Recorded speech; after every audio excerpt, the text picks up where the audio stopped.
ராஜா உட்பட இந்த அத்தனை அதிகாரங்கள் எல்லாம் தேவ பிள்ளைகளுக்கு எதிராக இருந்தாலும் ஒருவர் அவர்களுக்கு பட்சத்திலே நின்றார். தேவன் அவர்கள் பட்சத்தில் என்ன செய்தாரு? நின்றார். சத்தமா ஆமென் சொல்லுங்க பார்க்கலாம். இப்படி சொல்றேன். மூணாவது பாயிண்ட், தேவன் பேதுரு உட்பட மற்ற அந்த சீசருடைய பட்சத்தில் நிற்கிறார் என்பதுடைய அடையாளம் தான் கர்த்தர் பேதுருவை சிறைச்சாலை விட்டு வெளியே கொண்டு வந்தது. புரிஞ்சவங்க ஆமென் சொல்லுங்க பார்க்கலாம்.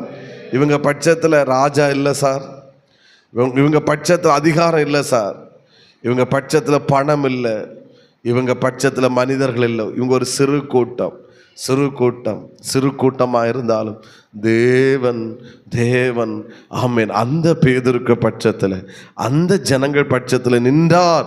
நான் உங்க பட்சத்தில் நிற்கிறேன் என்பதோட அடையாளம் தான் தேவ தூதனையே உள்ள இறக்கி